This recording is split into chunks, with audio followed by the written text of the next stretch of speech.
కనకదుర్గమ్మ దర్శనం చేసుకునే ముందు మీరు కృష్ణా నదిలో స్నానం ఆచరించిన తర్వాతనే దర్శనం వెళ్ళండి. ఈ కృష్ణా నది కారణం మీరు బస్సు కొండ మీదకి వెళ్ళడానికి బస్ ఫెసిలిటీస్ కూడా అవైలబుల్ ఉంటుందండి. ఇక్కడి నుంచి మీరు మెట్ల మార్గం నుంచి వెళ్ళొచ్చు, బస్ మార్గం నుండి వెళ్ళొచ్చు. అదేవిధంగా 7th ఫ్లోర్ బిల్డింగ్ అందులో నుంచి కూడా వెళ్ళచ్చు. అండ్ లిఫ్ట్ మార్గం కూడా ఉంటుందండి. అండ్ మనం మెయిన్గా చెప్పిన మహాకుంభాభిషేకం దర్శన కొరకు వచ్చినాం. మేము మార్చి 8th రోజు వచ్చినామండి. ఇదే లాస్ట్ రోజు. 12 సంవత్సరాలకు ఒక్కసారి జరిగే మహాకుంభాభిషేకం 3 days ఫెస్టివల్, 3 రోజుల పండుగ అన్నట్టు. చాలా అంటే చాలా అద్భుతంగా ఉందండి టెంపుల్. ఫోన్ అలవ్ లేదు అంతే, లేకపోతే ఫోన్ అలవ్ ఉంటే మీద కూడా మీకు ఆ డెకరేషను అదంతా చూపెట్టేట్టు ఉందండి. చాలా అంటే చాలా బాగా దర్శనం జరిగింది. ఈ 12 సంవత్సరాలు ఎక్కడ మిస్ అవుతారని పేరండి అనుకోకుండా. మీరు మంగళగిరి వస్తే తప్పకుండా ఇక్కడ కన్ఫ్యూజ్ కావద్దండి. కొండ కింద ఉన్నది శ్రీ లక్ష్మీ నరసింహస్వామి ఆలయం, కొండ మీద ఉండేది శ్రీ పానకాల నరసింహస్వామి ఆలయం. ప్రజెంట్ చూస్తున్నారుగా ఇదే కొండ కింద ఉన్న శ్రీ లక్ష్మీ నరసింహ ఆలయం.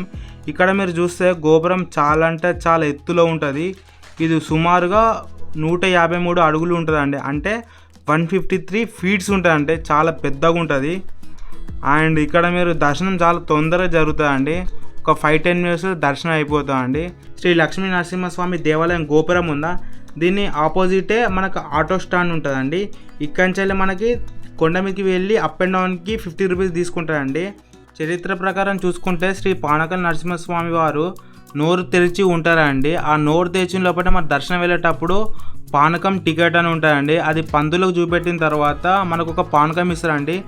మన తరపుకి వెళ్ళి వాళ్ళు పానకం పోస్తారండి. ఆ పానకం ఇచ్చిన పానకం బిందెల్లో రింపిస్తారండి.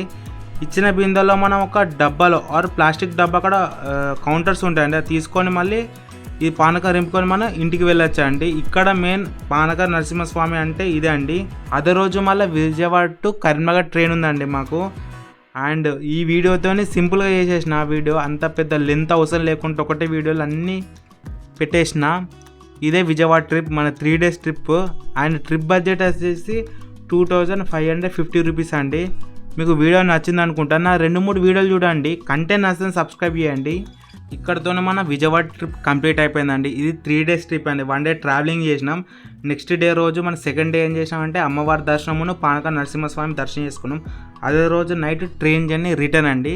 అండ్ థర్డ్ డే మనం రీచ్ అయిపోయినాం. ఈ 3 daysలో మనకి ఏంటంటే బడ్జెట్ ఒక పర్సన్కి 2550 rupees. ఇందులో food, stay and train tickets మొత్తం ఇంక్లూడెడ్ అండి.